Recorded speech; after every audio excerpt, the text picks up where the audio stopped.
All right, what's going on, everybody? Welcome to Go Hills Tactical's machine shop. As you can see, we got a Tormach 1100M. That's what we perform all of our custom work through, optics cut, slide milling. So today I just wanted to show you guys a detailed video on basically just cutting an optic on a pistol slide. There's not many videos online that really go into too much detail, but we'll try to make a detailed one that you just kind of understand the work that goes into cutting the optic. So I'm gonna try to be like brief, and we'll try to do a lot of cutting just because it's a kind of a drawn out process to kind of explain every little facet. But as you can see here, we have our vise on our table. We also use let's see if I can get this to work. That here is our 3D probe. So we put that in. That's how we touch off on the workpiece. So we already got the program, drawn up in Fusion 360. It's already been uploaded onto our controller. We use what's called the Matso controller right here. So as you can see, this is our controller here all set up. Computer, and then we're going to come back, set up here, and we'll go step by step. So here we go, our workpiece on the table. Big part of machining is you got to keep things clean, right? So we don't want any chips or any metal shards to be inside our vise where we're going to be putting another part. So we're going to go through, just kind of clean off everything. We can use an air blower to help get most of it. For the most part, we're going to wipe it down. All right, and then once we get it clean, we're going to clean all the channels in the vise. We're going to take our parallels out. All right, and then for those that don't know, parallels are essentially something that you're putting in the vise, because if we tried to put a slide right now in here, it would just want to slide to the bottom, right? So we want to keep it at a certain level so the vise can clamp down and it's repeatable. So these parallels are made to a specific tolerance and a specific height, and you slide them onto your jaws, and the part essentially will rest on top of the parallels so that you get a consistent, repeatable place to put your part. All right, so what we'd like to do is between jobs, we want to wipe down our parallels. All right, wipe them down, make sure there's no chips or anything on there. We're going to wipe both of these parallels off. All right, once we get those cleaned up, we're going to wipe the jaws, making sure that we get all chips out of the vise. We'll feel for chips, wipe. All right. Get off any extra. If you have chips on this part of the vise, it shouldn't be a problem. Maybe watch out for right at the bottom where your vise moves. I like to get those chips out the way so it doesn't impede anything with the cuts. So once we get that taken care of, we want to get all the way in there, make sure there's no chips. We'll look, no chips. All right, I'm satisfied that the jaws are completely clean now. So we're gonna set back up. Excuse the camera work. We like using the machine, not a camera. But so now that we got the jaws clean, we're gonna come back with our parallels. All right, and we're gonna slide from one end and kind of push down along, where it kind of helps push any remaining flakes out of the way if they were there. All right, now we got our jaws in. All right, Now, I'll be back in a second. I gotta disassemble this slide, and then we'll be putting it back in momentarily. All right, we're back. We got our slide here. This is a Glock 19X slide. We have it stripped down minus our iron sights. All right, so we got nothing inside, just in case something goes wrong. You know, we don't want to, maybe possibly damage other parts. So stripped down slide. We're going to one other thing I wanted to mention is our pusher tool. This is something to keep in mind. Our pusher tool for our sight tool uses adapter plates. All right, so these are normally used, and they slide in our slide here when we're using it to remove iron sights. So one thing may not be necessary, but one thing that we like to do is put this inside the slide around the chamber area. So when we clamp down on our slide, it just gives an extra support, so we don't inadvertently crush the slide, which we don't, but it's always about taking extra precautions. So that's one thing that we do. So we'll set it in here in the vise. All right. I like to put the area of the cut, you could do like centered, but I like to have the area of the cut fully in the vise. So we're going to come all the way to the edge. All right. I'm going to hold down some just light pressure as I start to close down the vise. Once I get it hand tight, what I'm going to do is come here, grab our tightener, our ratchet. I'm just going to kind of put some pressure while I tighten. And generally we tighten by hand. You can use a actual torque wrench, which is a little more precise. We haven't had any issues. When you're first starting off, doing a torque wrench would be ideal.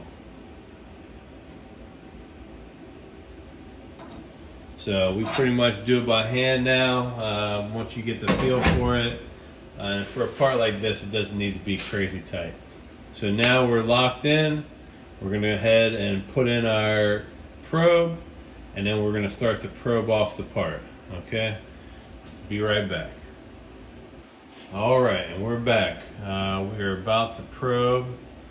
Probe is loaded up, wired in.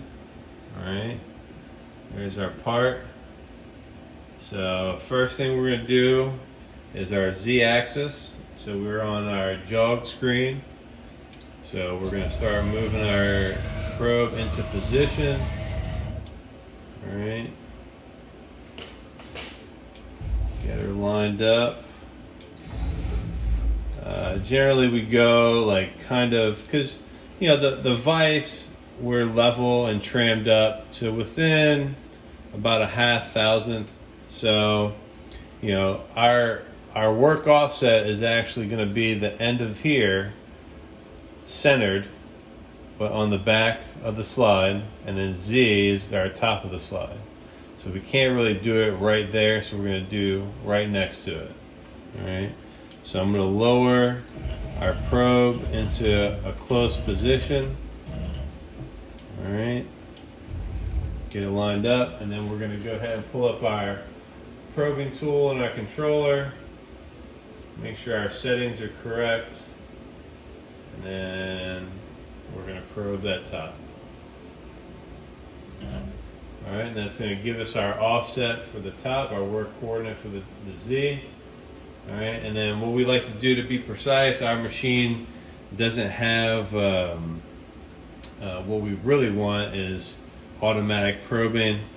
So what we're going to do is we're going to come over, we're going to drop down, and we're going to come to our back half. And now what we're going to do is we're going to get our Y, but since our work offset is going to be the center of the part opposed to using the top left corner, that kind of alleviates us from getting a super accurate measurement of the actual width of the slide.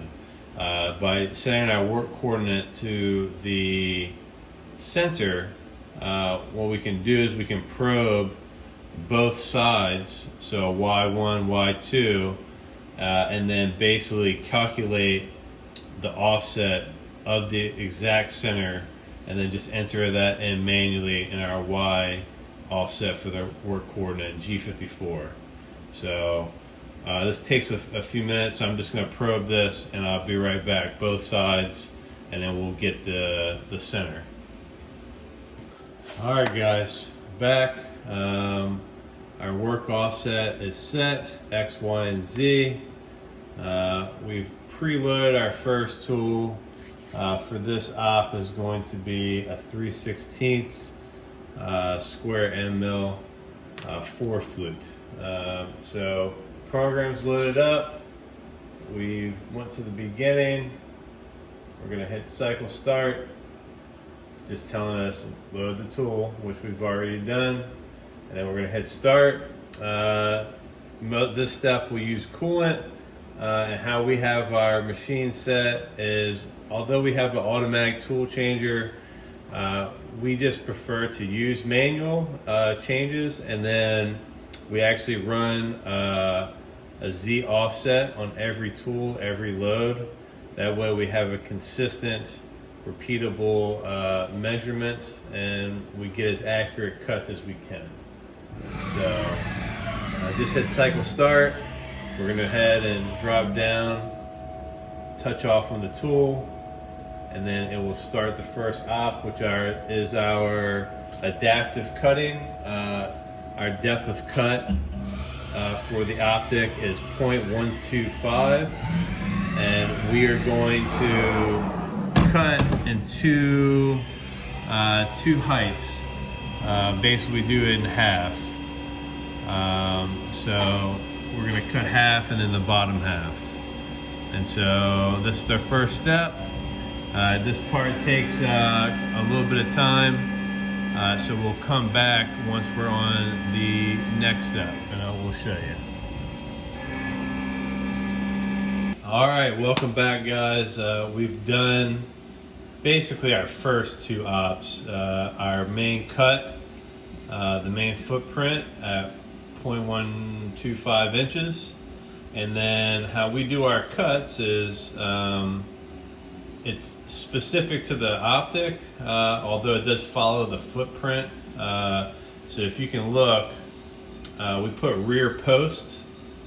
Basically those are going to be our screw posts. So those are where the optic actually mounts to, and we make a post so that fits into the optic, making it a nice rigid fit, opposed to small nubs on the front to guide the optic. So this way you get a thread and a screw that gets more bite, right? So if we did a smooth post and just drilled a hole and threaded where these posts are for the optic, one, we wouldn't be able to go as deep with the thread, so you'd only get a small amount of thread engagement. This way we're getting the post actually go up into the optic itself, and then the screw is basically threading from the top of that post and then down into the slide. I think, let's see, we go from basically the top of the post to the bottom of the hole is 0.67 inches, 0.167 inches. So that's the depth of the threading from the top of the post to the bottom.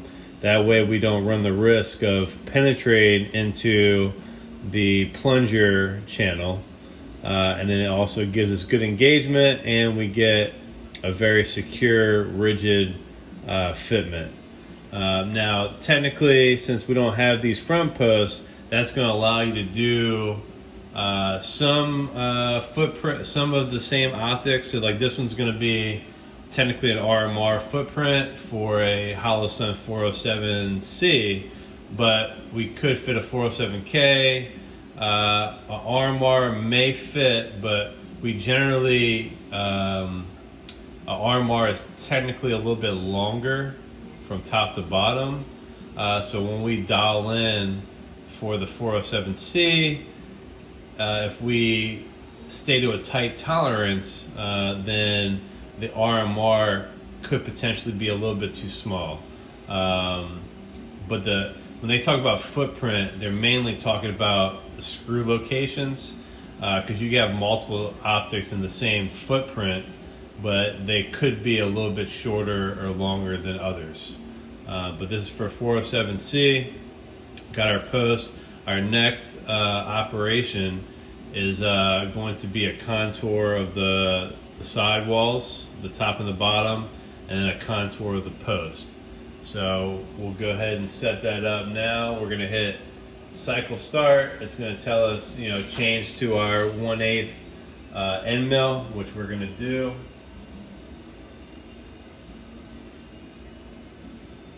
We're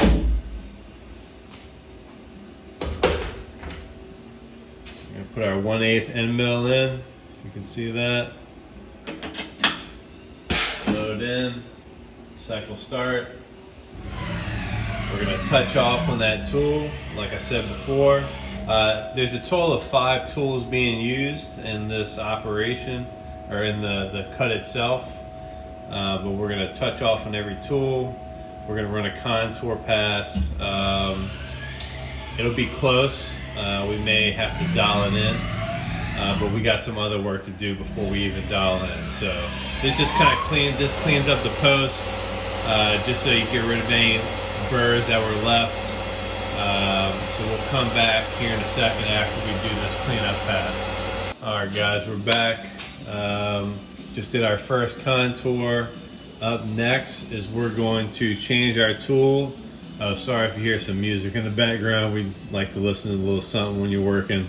But next up, we're going to actually spot with a spot drill, 90-degree spot drill, on both the holes before we go ahead and drill the holes. So we'll go ahead and do that now. We're going to hit cycle start, just so we tell the machine, it's saying, hey, put in an 1/8 90-degree spot drill. So we'll go ahead and unload this tool.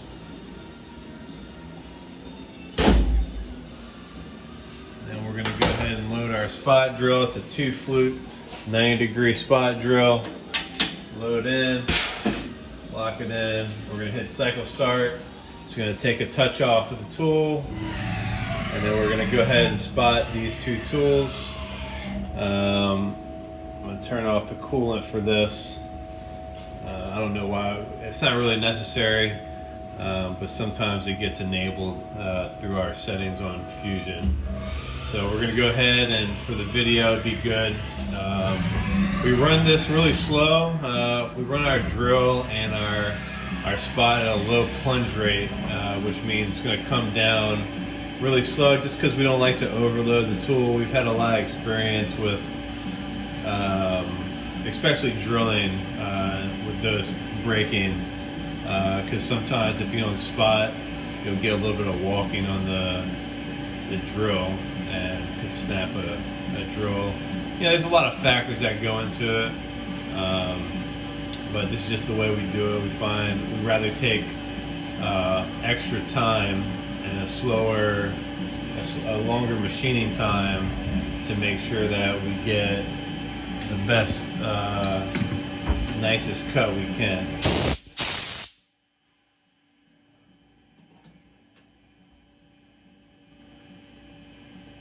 And then after this, we'll go ahead and inspect, make sure it came out well, and then our next step will be drilling the holes and then thread milling the holes. So we used to do tapping, rigid tapping, but sometimes you break a tap off, and I'd much rather break an end mill in a hole than a tap. So be back shortly. Alright, we're about to start the drilling sequence.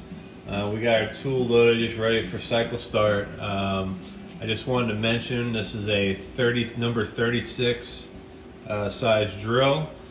So pretty much all the optics we do, all the optics cuts we do, the thread is going to be a number 6 -32 threads per inch. That's the most common, especially hollow sun The only time we'll really do anything different, which is hardly ever, is if someone wanted us to cut a MOS cut on their Glock. We try to put I believe it's a M4 screw. I could be wrong. I don't know off the top of my head, but it's a different metric size thread and screw. But like I said, we never really get that. Like, everybody just does a direct mount of the optic of their choice. So we're gonna go ahead and start our drilling cycle. Touch off, same thing as before. We run the drill on the slower side. RPM is about 1,000-ish. And then we do what's called peg drilling, just to help evacuate chips more. I'm gonna turn the cooling on for this one. And then we'll be back right after we finish with the drill. Alright, so we just finished drilling our holes. We've looked, they look really good. Everything's cleaned up, no burrs, good depth.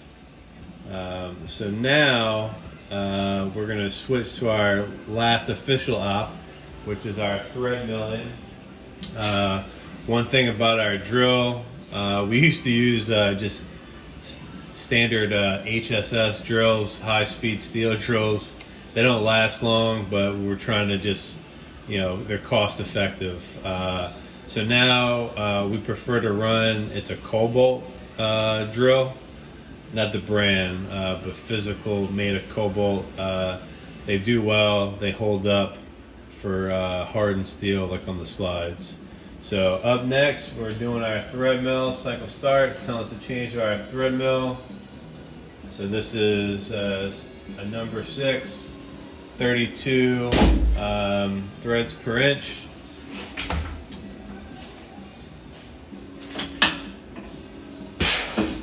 Load it up, and we'll go ahead and watch this one.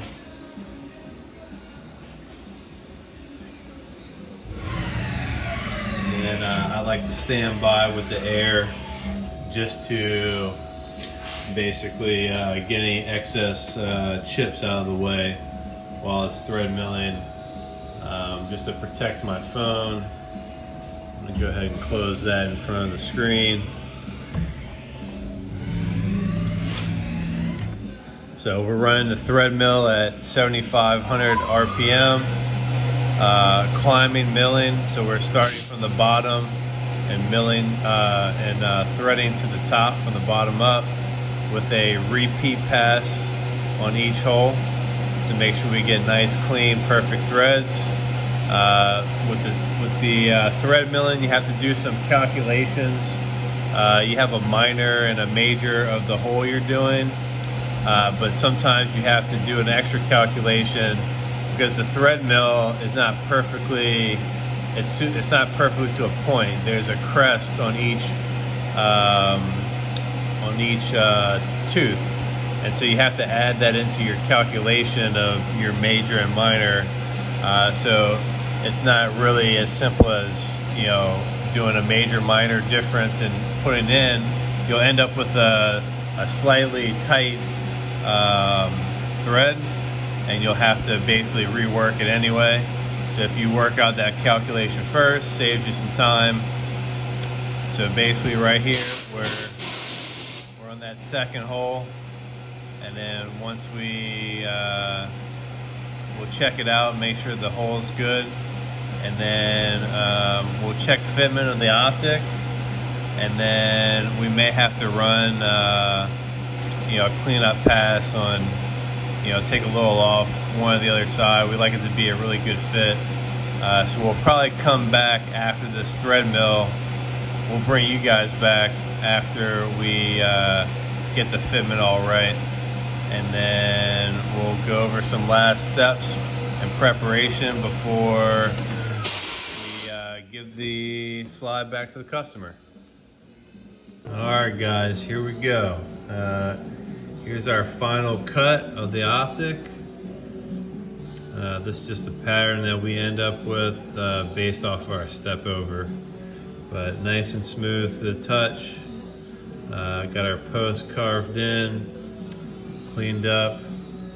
We got a nice tight fit. So we definitely you have to put it in completely level. Here we go.